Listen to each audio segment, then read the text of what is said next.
Hey YouTube, Shinobi here with a review of the Kamen Rider Wizard DX Mirage Magnum. So this is the tool that Beast Hyper uses instead of the Dice Saber. I have a feeling he'll use the Dice Saber as Beast Hyper at some point in the show, so I'm not really worried about it. But he goes from a saber to a gun because, hey, gun weapons are cool. So, it fits his whole theme, and it's actually kind of neat. Up here you have the Chimera and Beast Hyper hanging out. Shows the ring, the Mirage Magnum itself, and Beast Hyper right there. More of that picture right up there. The usual stuff on the sides, and then the back shows the functions of the toy. So, just gonna actually just get rid of this, because the box is actually quite a bit thick. So this is actually a kind of neat toy. It's a lot smaller than I anticipated. Given the size of the WizarSwordGun, you can kind of see how it's quite a bit shorter than the WizarSwordGun, which surprised me a little bit, but not that big of a deal. It is the Mirage Magnum, so Magnums are a fairly smaller gun compared to whatever the WizarSwordGun is supposed to be. So, it feels fairly nice in the hand. The handle could be a little bit longer, but it is a children's toy, so that's forgivable. Nice shiny chrome lion here on the sides, looking all miney and stuff. Very nice gold paint, and the blue used is actually very, very nice as well. Nothing really to say here in the chamber. Same lion on this side. Ring slot is right here. It is a singular button little press. So it doesn't matter what you stick in here. Actually, you can really only technically use the hyper ring, because nothing else will hit that. So like if I take Falco, it won't hit the button. So as you can see right in there, it won't hit the button. So you can't really use anything besides the hyper ring, so that's fine, really. It just limits the toy a little bit, but it's not really a big deal. Right, as you can see right here, here's my Akiba Ranger phone case, and there's me. Hi, world. This is a very good mirror. It's a great mirror. And the effect that has with the LEDs in the mirror, you'll see in a second, but it looks very, very cool, and that's my favorite part of this toy, besides what I'm about to show. So the switches right here does take 2 AAA batteries, so be warned, and you do need a screwdriver. They're very bipolar when it comes to whether you need a screwdriver or not, so that's kind of weird, but just flip it on. Mirage Magnum. I'm going to do that one more time with the speaker facing the camera. Speaker's that tiny little cutout right there. Mirage Magnum. That just sounds really cool. Mirage Magnum. I just really like that. And then it cycles through 3 different firing sounds.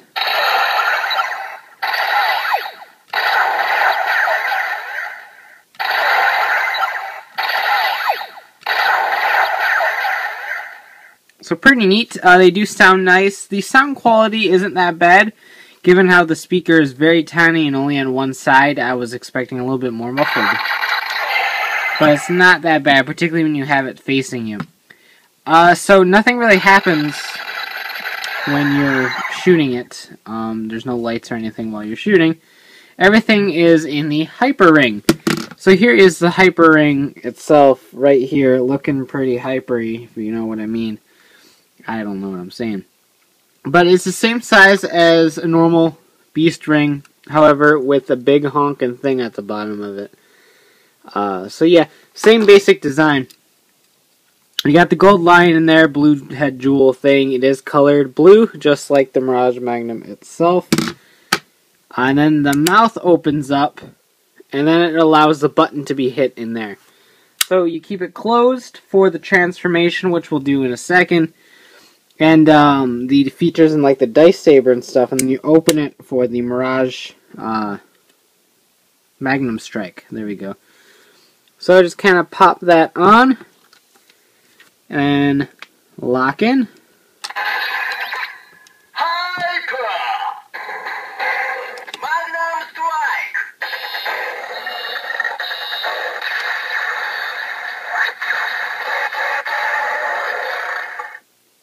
Really cool.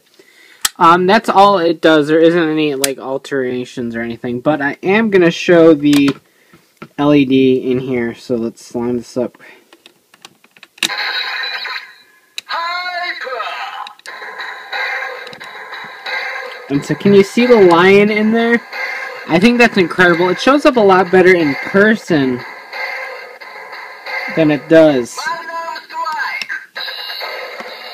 in the camera, but there's a lion like embedded in clear plastic in there over an LED, and so when that shines, it goes through the mirror, and you can see the lion inside. Whereas when you don't have it, you can't see the lion. You can kind of see his outline. It's not showing up on the camera very much at all.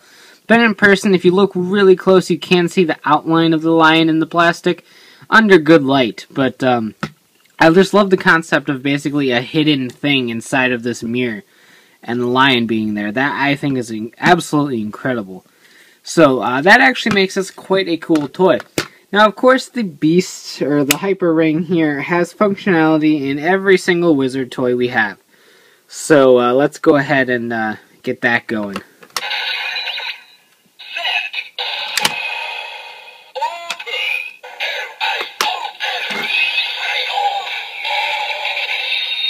And then just slot this in. We heard the sound already in my original Beast Driver review, but let's do it again.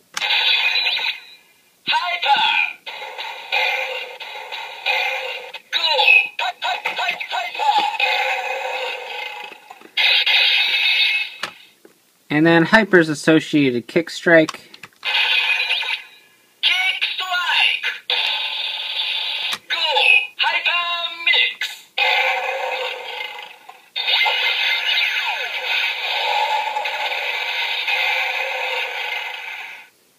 Alright, so next up is the Dice Saber. Spin the dial. 3.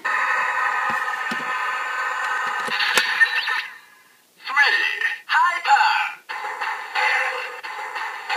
Saber Strike.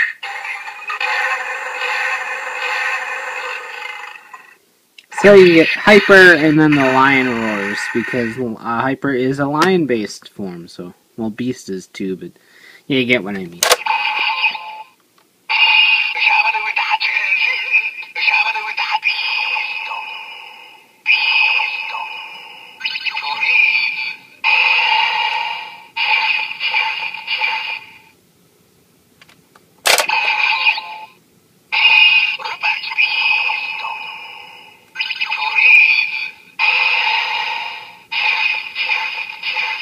So I guess it's like a lion running, maybe, but it does work on both sides like all the other Beast ones.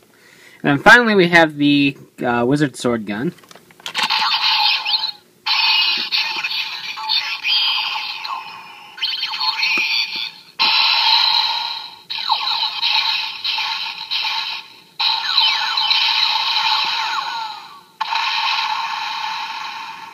So you get that running noise plus the generic shooting or slashing sound effect depending on which mode you're in.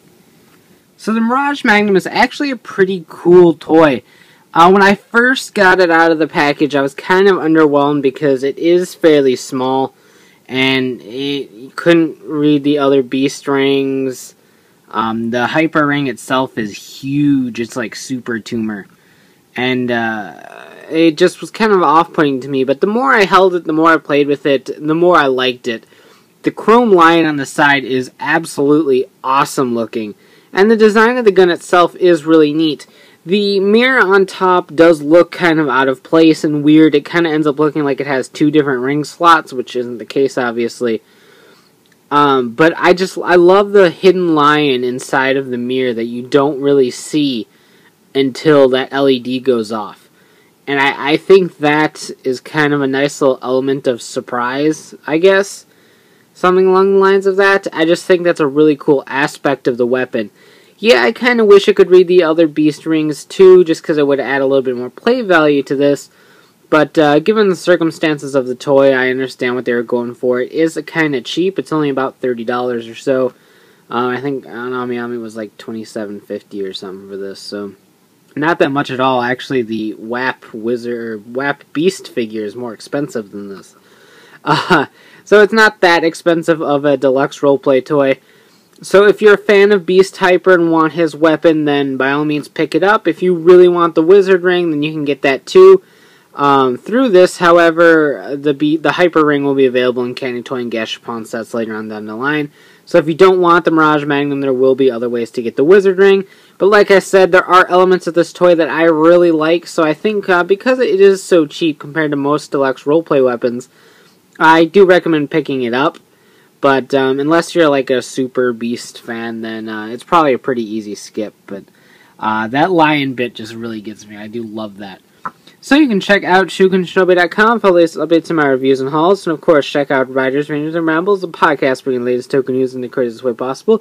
And of course, you can buy this and more Kamen Rider Wizard merchandise at cstoysjapan.com.